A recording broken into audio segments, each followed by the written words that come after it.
Assalamualaikum warahmatullahi wabarakatuh. Mitra-mitra sadayana wilujeng siang handap deui sareng Kang Arif dina acara dongeng Sunda. Ieu dongeng Sunda anu nyandak judul Anak Titipan Siluman seri ke-15. Mudah-mudahan mitra-mitra ayeuna nuju manco dina HP-na masing-masingnya kapungkur mah dina radio masing-masing ayeuna mah dina HP masing-masing. Kamari teh nuju nyarioskeun nyaeta Pati Baka Sakti anu nuju bade nyanak artos anu disimpen ku Mang Ome di masjid. Kumaha ye lajenganana mitra-mitra supados teu nyangkolong tingkar artos semangga urang kawitan bae. Der ah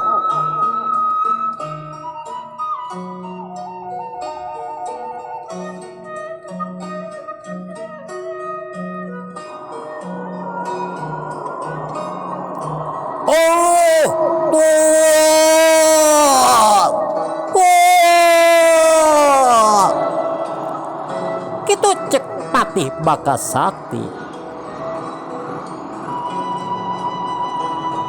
Kitu na teh bari ngajauhan awakna cucuralitan panas lain di kieuna.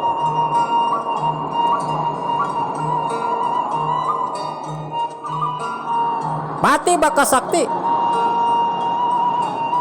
kayanana awakna anu cucuralitan kapentalkeun ku hiji kakuatan anu kaluar ti jero masjid. Atau para penggawa ge penggawa anu duaan manirarewaseun ningali patihna cucuralitan bari siga anu menangkan nyeri. Anu saterusna eta dua penggawa gancang nyusul patih anu mental ke luhur.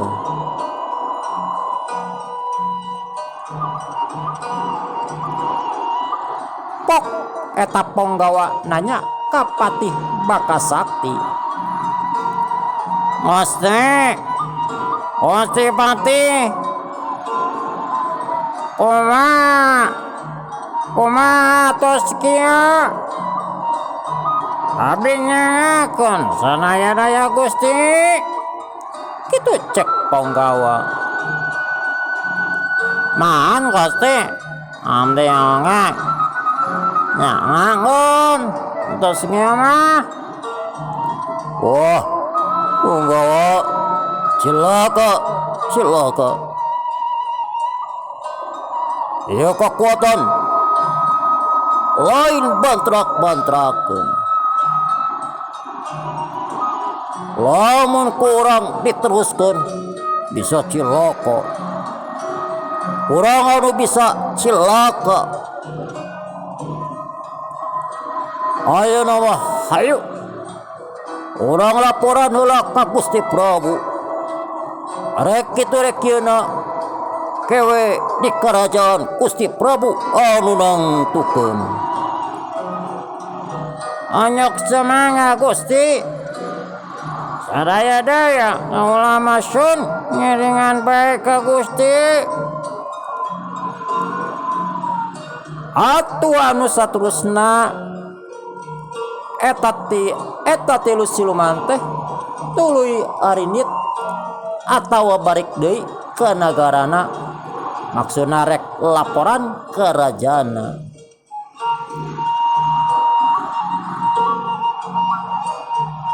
Ini tilu siluman dituturkeun ku sura angin meninga gelebuk.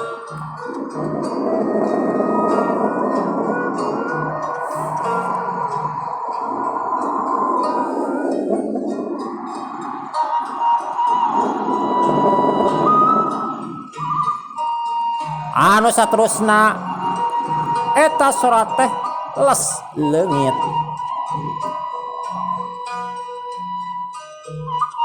Yen tandana Pati Baka Sakti jeung dua ponggawa geus taruluy.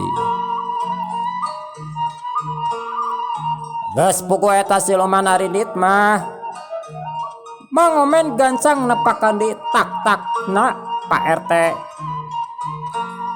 Aki Unen, Mang Oro, Mang Koko jeung Jang Santa.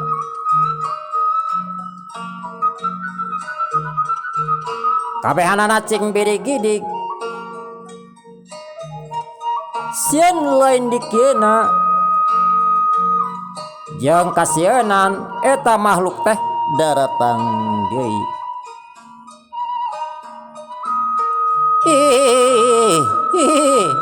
Amit amit jabang bayi eta teh makhluk naon Jang Omen?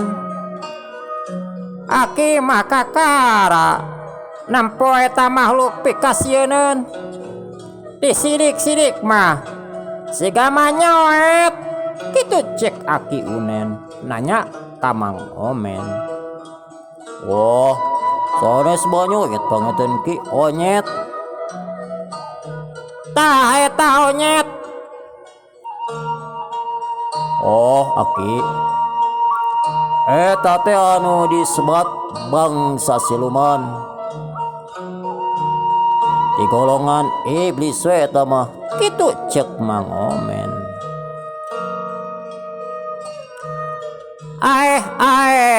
Naha Jang bangsa siluman los-los ka dieu. Naharek nanahaon. Nahalinglung atawa kumaha? Kitu cek Aki Unen heraneun. Sabab umur-umuran sapanjang nyunyun sirah nu ieu cek Aki Unen kakara nempok makhluk siluman sakitu jelasna sakitu deketna.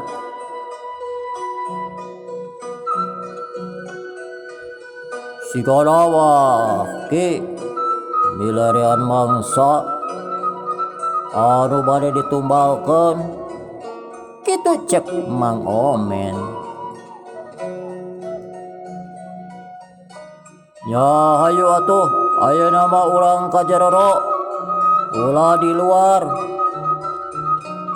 ngobrolna mending di jero kitu cek Mang Omen ngajakan sararea ka jero sasaungan.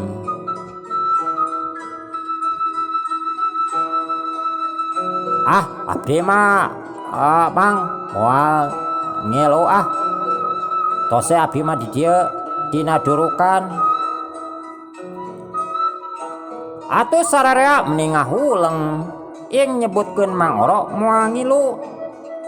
Nah, Mang Oro jeung make moal ngilu hayang direnges ku eta mah nyoet. Kitu cek Aki Unen. Sararea ge heraneun. Naha cenah Mang Oro ngadak-ngadak uanian. Pok Mang Oro nyarita deui. Sanes abdi wanian atanapi alem kalebet ki ieu calana abdi baseuh duka kunaon da coba baseuh juh kieu kitu cek Mang Oro bari seuri. Atuh kabehanana cing cakakak jeung serikeun Mang Oro. Ya Mamang kewe itu ayalah calana mah anu abdi ayo ayeuna mah ka jero.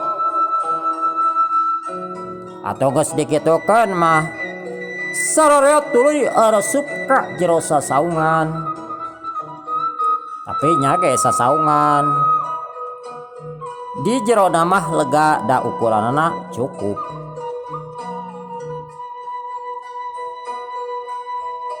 Mang Omen mikeun calana kabenaran kamari biti meuli calana meulina ge henteu hiji dua cukup aya meureun kana 10 nama. Sabab Memang Mang Omen geus teu boga pakaian anu aralus. Pakaian teh geus lalayu sekar we. Atuh Mang Oro meni atoheun dibere calana ueuh tur alus ku Mang Omen. Abdi teh kanggo abdi teh Mamang serius. Abdi mah sanesna naon asa ararisin kitu cek Mang Oro. Nya keur babang sok we alinya anggo da bakal cukup kitu cek Mang Omen. Abdi ge rek kaluar deui. Rek kaluar kitu cek Jang Santa. Atuh sarara ngararet ka Jang Santa. Rek naon kaluar? Hayang direnges kumaha nyoet kitu cek Pak RT. Sanes abdi mah Pak RT bade ngompol heula, tapi rek dina calana. Maneh mah Santa sok rupa-rupa wae. Ari kitu masuk atuh urang silih ompolan. Kitu cek Aki Unen bari baeud. Ya tos. Kon gampang lancingan mah. Gampang ke ku abdi dibere hiji ewang. Kitu cek Mang Omen. Atuh ngadeng ngerek dibere hiji ewang mah kabehna ge sareuri. Mitra-mitra sadayana cak Mang Omen sabatur-batur urang tunda heula. Urang teuneun dihaleundeum sieum, urang tunda di anjuang siang, paragi nyokot tinggalkeun nya ke urang kasamper deui. Ayeuna urang malikan deui ka Pati Baka. Nyaeta ka Pati Baka Sakti jeung para ponggawana atawa ponggawa anu duaan teh anu saterusna Pati Baka Sakti jeung ponggawa nuju ka karaton. Nyaeta langsung dedehes ka Prabu Ruhung Raksabumi. Areta Pati Baka Sakta jeung dua ponggawa geus aya hareupeun Prabu Ruhung Raksabumi cenok Pati Baka Sakti jeung ponggawa nyembah ka Prabu Ruhung Raksabumi. Gusti Prabu, kalaupun patih bade jangakeun sembah pangabaktos mugi katapi kitu cek Patih Baka Sakti. Ditarima wawan. Ditarima pisan ku kaula sembah paban patih.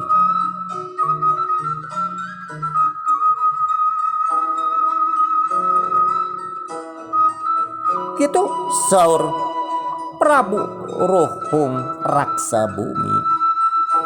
Tekal lagi Gusti, made nyangakeun sembah pangabaktos non. Mugi katampi kitu cek panggawa. Ditarima. Panggawa sembah pangabakti andi kaduaan. Kitu saur Prabu Ruhung Raksabumi. Pok Prabu Ruhung Raksabumi cumarita, wawan pati. Mana seba ti si komod? Katingali ku kaula. Kitu saur Prabu Ruhung Raksabumi.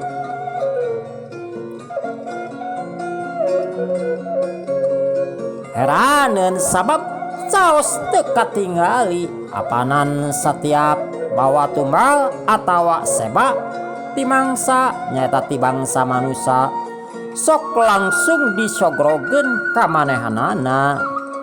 Ari ieu eueuh pogoe atuh Prabu Ruhung Raksabumi teh heran kacida. Sandika Gusti, sandika Prabu. Gusti Prabu, kaula nyangakeun bohong tuk-tukeun suku genteng belokeun. Eta seba anu dicaoskeun ku si Komod teu kacanaksun. Hapunten Gusti. Kitu cek Patih Baka Sakti. Kituna teh bari tunggu era kudu jadi raja teu bisa ngalaksanakeun tugas kitu-kitu wae.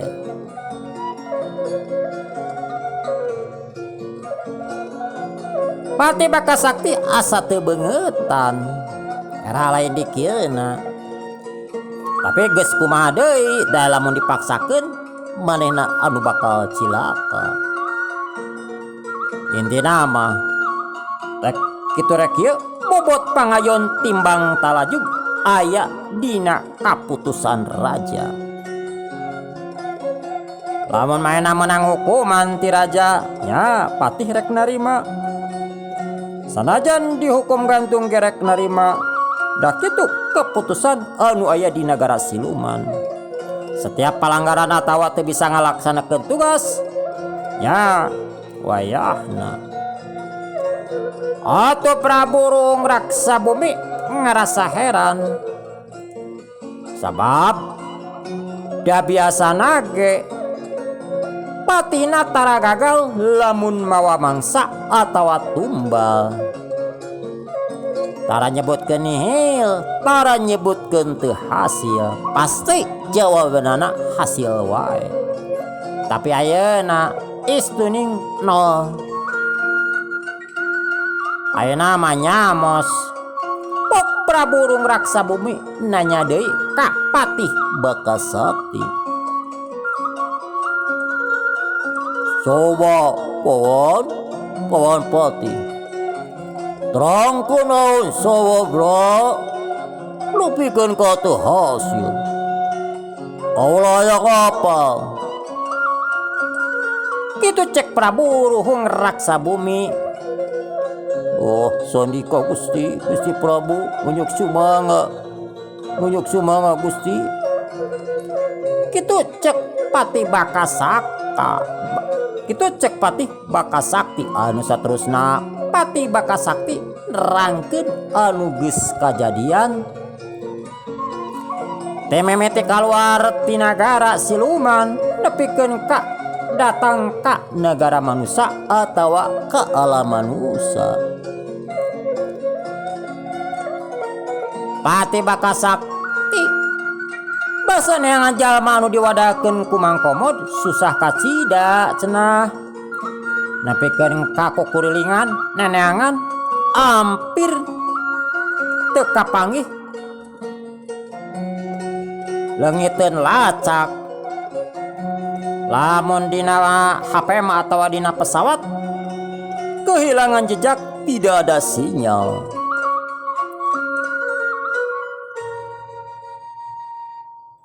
Pan biasana mah tara nepikeun ka kitu.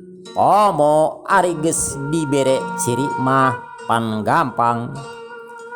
Jadi bangsa siluman mah lamun nyokot seba atawa tumbal teh patokanana ciri, nah duit, nah tuangeun naon bae, kadang-kadang pakaian eta nu jadi sasaran.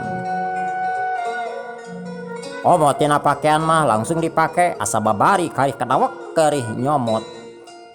Tapi ya mah hese kacida nepikeun ka ciri teu kapanggih. Mung cenah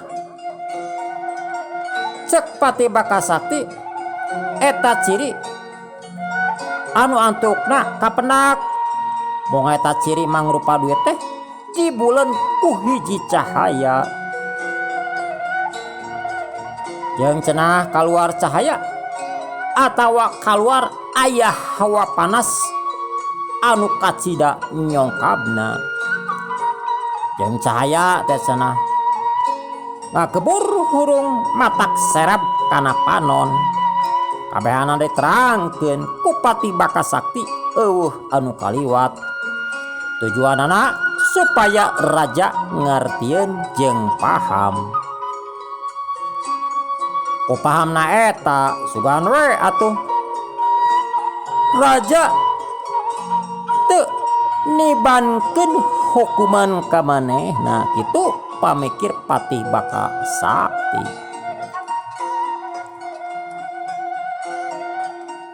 Toh kitu Sun lolokona kitu cek Pati Bakasakti atuh Prabu Rung Raksa Bumi meni ngahulang miraga meneng asa teu kaharti karena eta kajadian. Tapi bobohan Raja Gagas Sakti Mandraguna anu geus pangalaman dina nyokot mangsa jeung geus apaleun yen eta mangsa aya anu ngajaga atawa aya anu mager ku hiji kakuatan anu pamohalan bisa ditembus ku bangsa siluman.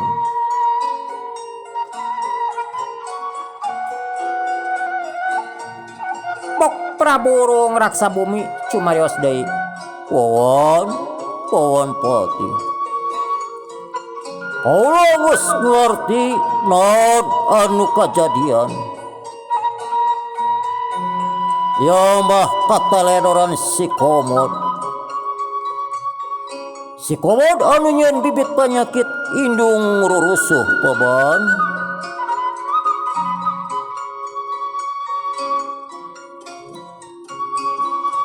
Jadi ku kaula geus kapanggih, ku kaula geus kabaca. Kuncina aya di si Komod. Kaula teu ngarti naon si Komod maksudna jeung tujuan manehanana.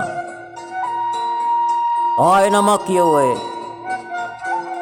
Lamun eta mangkluk anu ngaran si Komod teu diwarah bakal tutubaneun. Aran si Komod kudu dibere hukuman anu satimpal jeung kalakuan manehanana. Ya kaula hayang apa? Nah nepikeun ka kajadian aya mangsa dipangker ku hiji kakuatan anu mustahil bisa ditebus ku bangsa urang pawan. Kitu saur Prabu Rung Raksa Bumi. Tah ayeuna mah wayahna babanda tangan ka si Komod. Enta pertanggungjawabanana bawa badia balad bawa anak si Komod keur ngagantianana. Tong dibere ampun. Lamun manehna pedegong sakalian wawa pawan jeung dirina jeung pamajikanna jeung anakna. Lamun engke manehna embung mikeun anakna. Kitu saur Prabu Rung Raksa Bumi. Jang tong diengke isukeun ayeuna pisan paman init mengpeung kene aya waktu. Atuh geus kitu mah cedok Pati Bakasakti nyembah deui. Sandika Gusti Prabu unjuk sumangga. Naon anu diparentakeun ku Gusti Prabu ku kaula sejak diestukeun. Atuh anu saterusna Pati Bakasakti jeung panggawa undur ti payuneun Prabu Rung Raksa Bumi. Pati Bakasakti marentah ka panggawana supaya mepek badia balad. Atuh para panggawa teu hararese anu saterusna panggawa nyiapkeun prajurit. Geus beres bring sararea init nuju ka imahna Mang Komod.